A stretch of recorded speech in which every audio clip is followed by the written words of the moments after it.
जम्मू कश्मीर के किश्तवाड़ के छात्रों इलाके में जैश के छिपे हुए आतंकियों के खिलाफ पिछले 23 दिनों से लगातार कॉर्डन एंड सर्च ऑपरेशन चल रहा है और ये इन ऑपरेशनों की शुरुआत 18 जनवरी को किश्तवाड़ के छात्रों के सिंहपुरा इलाके से शुरुआत हुई थी, जहां पर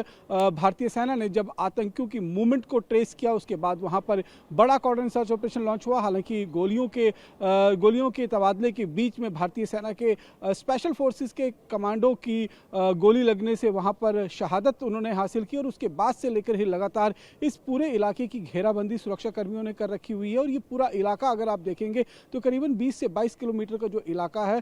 खासतौर पर छात्रों के सिंहपुरा के इलाके से लेकर डिच्चर का जो इलाका पड़ता है, इसको पूरी तरीके से सुरक्षा कर्मियों ने घेर रखा हुआ है। अभी तक सिर्फ एक आतंकी के मारे जाने की सफलता जो है वो मिली है। आदिल नाम का पाकिस्तानी आतंकी कमांडर 4 फरवरी को सुरक्षा बलों के हाथों मारा गया था और उसके बाद से ही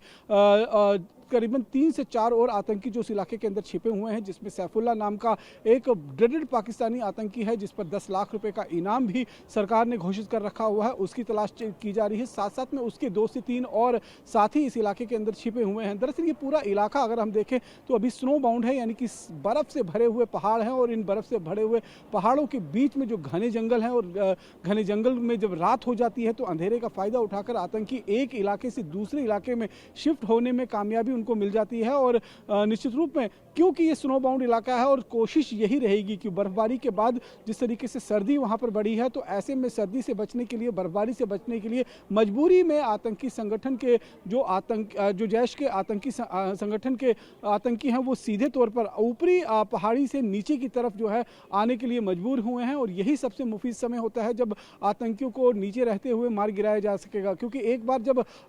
बर्फ पिघल जाएगी, गर्मियों की शुरुआत हो जाएगी, तो ये आतंकी फिर ऊंचे पहाड़ी इलाकों की तरफ मूव कर जाएंगे और वहां जाकर हाइडआउट में छिपकर भारतीय सेना पर आतंकी हमलों को अंजाम देने के लिए प्लानिंग जो है इनकी शुरू कर दी जाएगी। इसलिए अभी हाल ही में जो गृह मंत्री का 2 दिवसीय दौरा हुआ है उसमें भी इसी बात को लेकर रणनीति तैयार की गई है कि आखिरकार कैसे इन आतंकियों के नीचे रहते हुए ही, यानी कि पहाड़ी के निचले इलाके में रहते हुए ही इनको ठिकाने लगाया जा सके। इसीलिए इस समय पिछले 23 दिनों से लगातार किश्तवाड़ के चप्पे चप्पे को खंगाला जा रहा है। एक एक घर के अंदर जो इलाके में है उनकी तलाशी ली जा रही है, एक एक हाइडआउट को जो है वो ढूंढा जा रहा है और जहां पर भी छिपे होने की आशंका होती है उसे पूरी तरीके से बर्बाद किया जा रहा है। और खासतौर पर सिंहपुरा में जो हाइडआउट मिला था, एक मैन मेड हाइडआउट था और बहुत वेल ऑर्गेनाइज तरीके से उसको तैयार किया गया था और उसमें जिस तरीके से आतंकियों ने खाने पीने का साजो सामान इकट्ठा कर रखा था, इससे साफ जाहिर होता है कि पिछले लंबे समय से आतंकी वहां पर छिपे हुए थे और उसी इलाके से, उसी हाइडआउट से वो ऑपरेट करते हुए नजर आ रहे थे। लेकिन फिलहाल आतंकी संगठन के जो लोग हैं, जो आतंकी हैं, वो एक जगह से दूसरी जगह पर भागने के लिए मजबूर हो रहे हैं और सुरक्षाकर्मी लगातार उनका पीछा करते हुए उन्हें मार गिराने की कोशिश में लगे हुए हैं। कैमरा पर्सन अनूप के साथ रमन सैनी, TV9 भारतवर्ष, जम्मू।